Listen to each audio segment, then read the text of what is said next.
Monologue du terrain, épisode, je sais pas combien.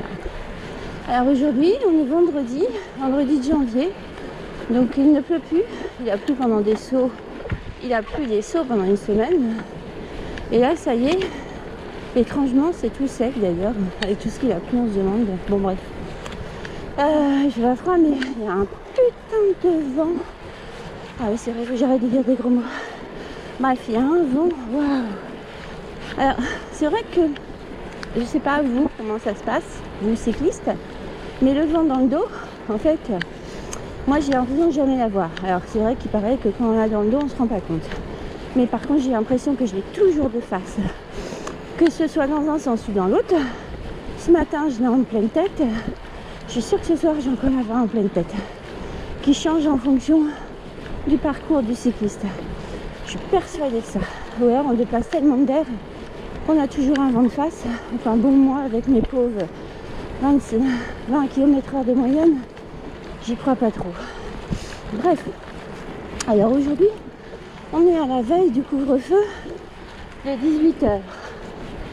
Donc, je travaille en bibliothèque et la bibliothèque ferme à 18h. Voilà, donc je vais avoir une autorisation du maire, j'espère, enfin, c'est sûr, pour pouvoir rentrer chez moi. Si vous rentrez chez moi, il faut à peu près 1 heure. Donc j'arrive chez moi un peu après vers 19h parce qu'on ferme à 18h à la bibliothèque. Mais le temps de tout fermer, tout éteindre, voilà. C'est pas pile poil 18h. Donc c'est pas pile poil non plus 19h à la maison. Bon, donc demain, début du couvre-feu. Alors ça veut dire, est-ce que ça veut dire que demain à partir de 18h, je vais être toute seule sur la route, que je vais pouvoir prendre l'avenue du Madrier, les deux voies, à moi toute seule, et faire du wheeling.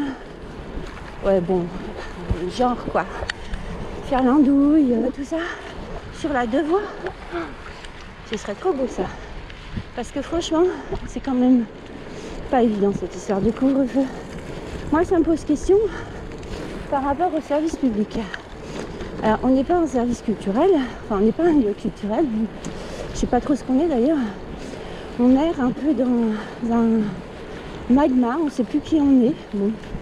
Donc, on est un peu assimilé au magasin, sauf qu'en fait, les gens, chez nous, ils achètent des articles, mais ils les ramènent aussi. Et ils font ça en permanence. C'est pas tout à fait pareil. Bon, bref.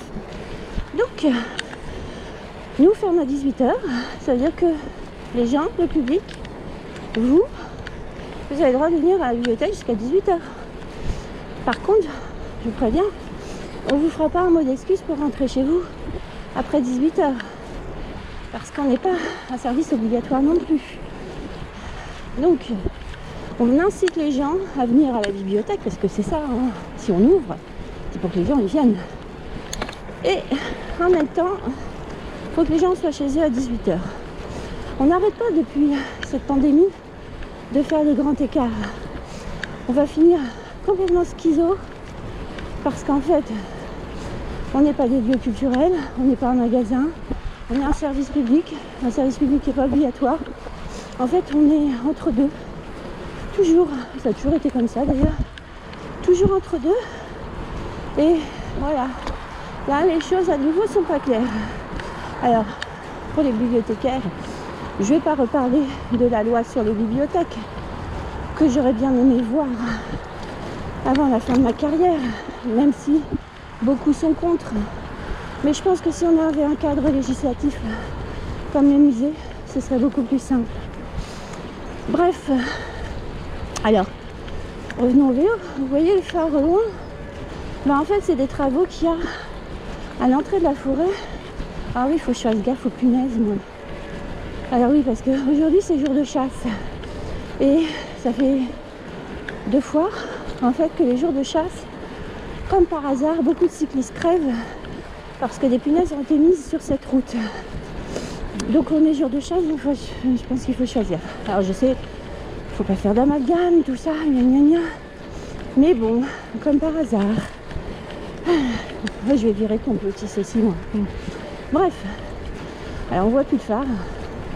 Mais bon, ce phare, en fait, tous les matins, je l'ai dans la tronche sur cette ligne droite. Je pense pendant 1 ou 2 kilomètres quand même, parce qu'elle est très longue. Et c'est le chantier qui se trouve au bout de la route. Alors, je me vois pas aller râler pour dire au camion, dites, vous pouvez pas couper vos feux parce que ça m'éblouit dans la forêt. Je pense qu'il va me véronner. Mais bon, c'est un peu pénible quand même. Allez, sur ce, bonne journée.